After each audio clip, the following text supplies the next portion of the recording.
Bien, y seguimos con otros temas. Luego de 5 años de tramitación en el Congreso, esta semana la Cámara de Diputadas y Diputados aprobó y despachó a ley el proyecto de royalty minero, iniciativa que contempla un impuesto específico a las grandes compañías mineras de cobre y litio. Vamos a profundizar en el tema, en esta ley, las repercusiones, también la historia de lo que ha sido el royalty minero.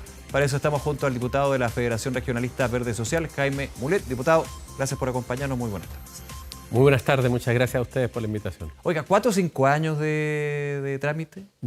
Lo presentamos el 8 de junio del 2018. Este proyecto en particular. Este proyecto en particular. Que luego se presenta una indicación sustitutiva del gobierno, con lo cual toma un impulso distinto también. Sin duda, pero parte el 2018, el 8 de junio, sale de la Cámara de Diputados el 2021, va al Senado, Sí. Y en el gobierno pasado no se logra el acuerdo y este gobierno, con vía indicaciones sustitutivas, llegamos a un acuerdo y a la aprobación final en la Cámara de vuelta el día miércoles. Fíjese que en esa breve y larga historia, por supuesto, durante la semana del reporte minero energético hablaba con la ministra Hernando y ella me recordaba, ojo, que antes de este proyecto hubo otras iniciativas o instancias donde se hablaba de royalty minero, o sea, podemos extendernos aún más. 20 años. 20 años. Yo fui autor también de este proyecto junto al diputado Esteban Velázquez, Sí. Y el otro lo presentamos el año 2004. Yo fui parlamentario también en aquella época y ese se perdió en la Cámara de Diputados por un importante número de votos. La derecha no lo apoyó, salvo un diputado de Renovación Nacional. Después se hizo el impuesto específico, que fue un proyecto del gobierno, Sí. de Ricardo Lago, que era muy pequeñito, pero eso sustituyó un poco la idea del royalty para alguna gente, pero para nosotros no. Yo volví a la Cámara de Diputados y uno de los primeros proyectos que hicimos con Esteban Velázquez fue presentar el royalty, que costaba mucho, obviamente, como nos dimos cuenta ahora, pero que logramos su aprobación. Yo te diría, gracias a la perseverancia de alcaldes, concejales, en fin, nosotros que hicimos el proyecto, y especialmente al presidente Boris y al ministro Marcel y a la ministra Hernando, que fueron muy inteligentes en plantear y buscar una forma donde los votos podían juntarse.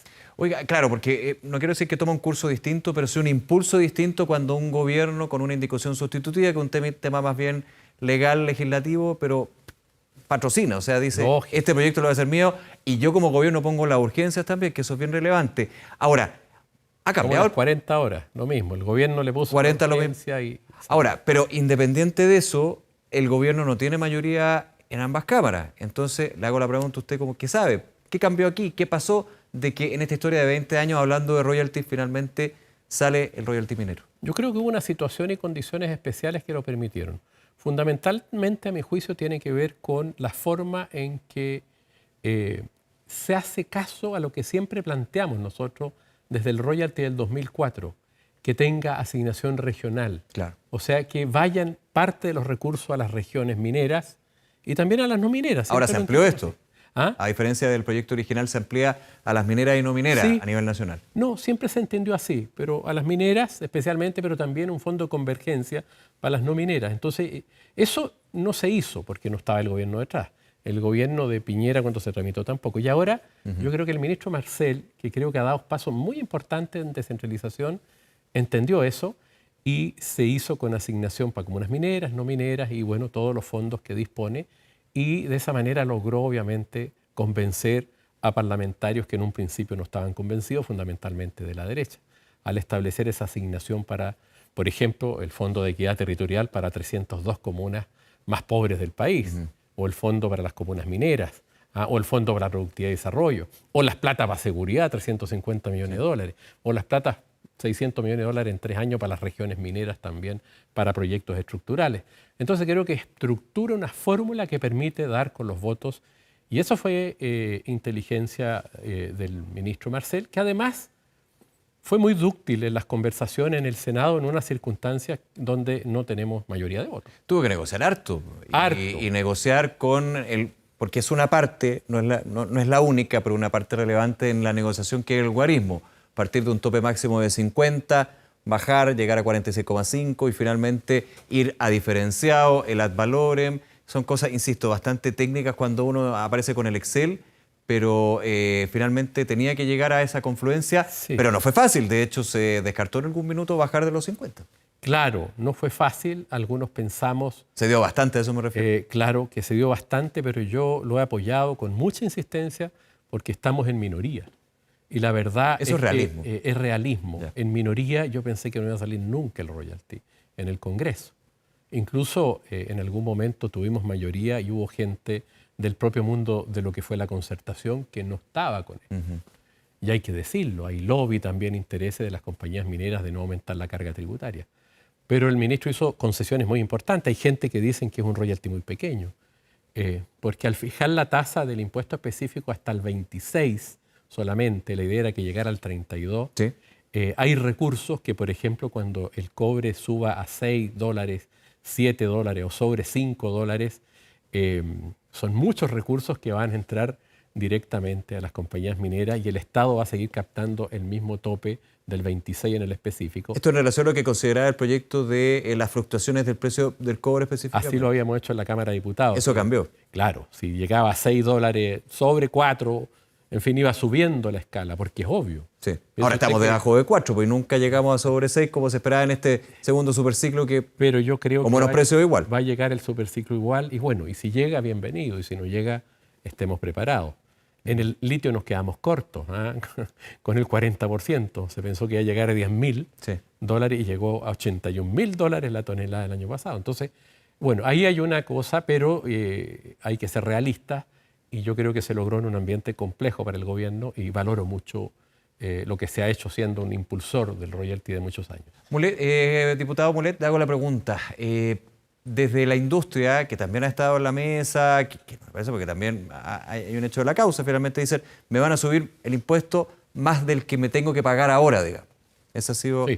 Y finalmente me hace menos competitivo a mi competencia en Perú, a mi competencia en Australia, pensando también en términos de nuevas inversiones. ¿Usted descarta eso, me imagino? ¿Por qué se descarta que se desincentive la inversión y finalmente también genera un problema en la competitividad de la industria minera? Yo lo diría por dos razones, porque la industria minera siempre se ha negado a aumentar cualquier tipo de impuesto, siempre. Piensa usted que hubo compañías mineras acá que estuvieron muchos años, como la disputada de Las Condes, de lo que es el mineral del bronce hoy día, sí, que nunca pagó un tributo en Chile, acogiéndose a una serie de disposiciones que existían en la época. Y siempre tuvieron una postura negativa para el royalty del 2004, cuando lo impulsamos. Y ahí se negoció el impuesto específico, que fue muy poco. Entonces yo creo que en un minuto se decía que era inconstitucional. Se planteó así, pero pasó la admisibilidad en la Cámara en aquella época. Yo mismo estuve allí. De manera que siempre se han negado. Ahora, yo confío en el ministro Marcel, además. El ministro Marcel le da garantías también no solo al gobierno, sino que diría yo al mundo económico en general. Pero las compañías siempre han sido renuentes a pagar impuestos y a pagar impuestos más gravosos. Digamos, y esta historia es una historia larga y conocida para los que somos del norte.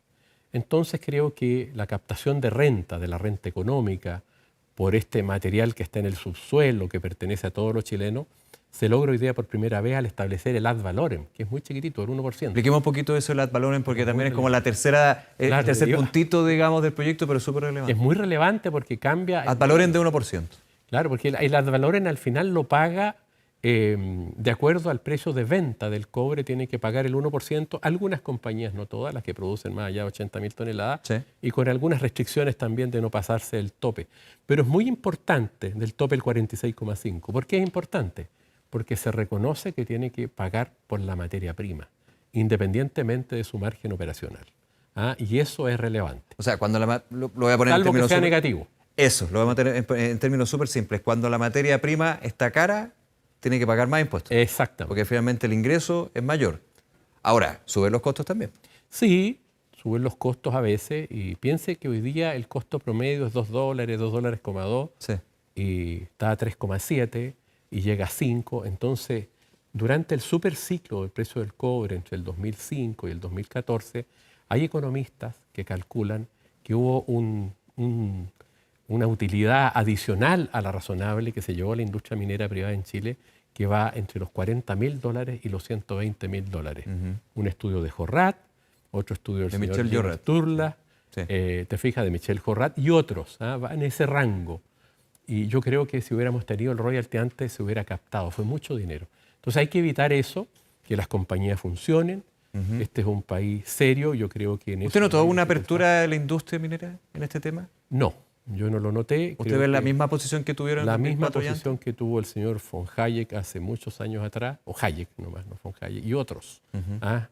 que ya no están, que era el presidente del Consejo Minero, de la Sonami. Hoy día sí debo decir que vi la entrevista ayer, la postura de la Sonami, que fue de mucha apertura y comprensión. Escuché a Riesco, digamos, lo vi. ¿Noto más apertura que en toda esa historia? Más apertura que el Consejo Minero. Villarino del Consejo Minero fue mucho más duro y Riesco de la Sonami yo lo vi en una postura más razonable. Bueno, él es un hombre chileno de la cultura minera, además, y creo que entienden muchos que si esos recursos van a las regiones mineras, también nos va a ir mejor a todos. A los pueblos que están al lado, muchas veces contaminados, como Tierra Amarilla, Chañaral, el propio Calama. Entonces, si se invierten bien los recursos en las regiones y en las comunas mineras, se hacen los arreglos medioambientales que hay que hacer, van a ser también para ellos mejor. Y esa es la postura lógica. Y si ganan mucho, bueno, que contribuyan mucho.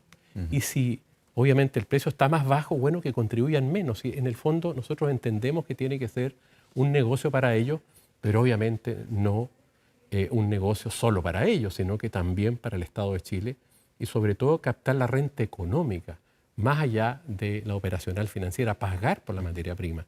Y creo que eso es muy importante y se logró con mucho esfuerzo, de muchos años, de muchos alcaldes de las zonas mineras, de muchos consejeros regionales. Cada encuentro en todas las regiones del norte particularmente, este era un tema fijo. Y yo valoro ese esfuerzo de todos y creo que tuvimos el acierto con Esteban Velázquez de hacer el proyecto apenas entramos al Parlamento y la suerte de que se tramite y termine ahora muy bien. Diputado, déjeme quedarme un segundo en lo que son las rentas para las distintas regiones comunas. De hecho, también lo conversaba con la ministra Marcela Hernando, de que se empezó a conocer algunas tablas con respecto a región 1, le llega tanto, como que la distribución ya hecha, digamos, de lo que va a ser este aporte a través del royalty minero. Ella me decía, no, esas tablas son proyecciones, simulaciones, de hecho en el reglamento se va a ir especificando a quién va más, a quién va menos. Lo pongo en términos súper pedestres, digamos, pero para entender.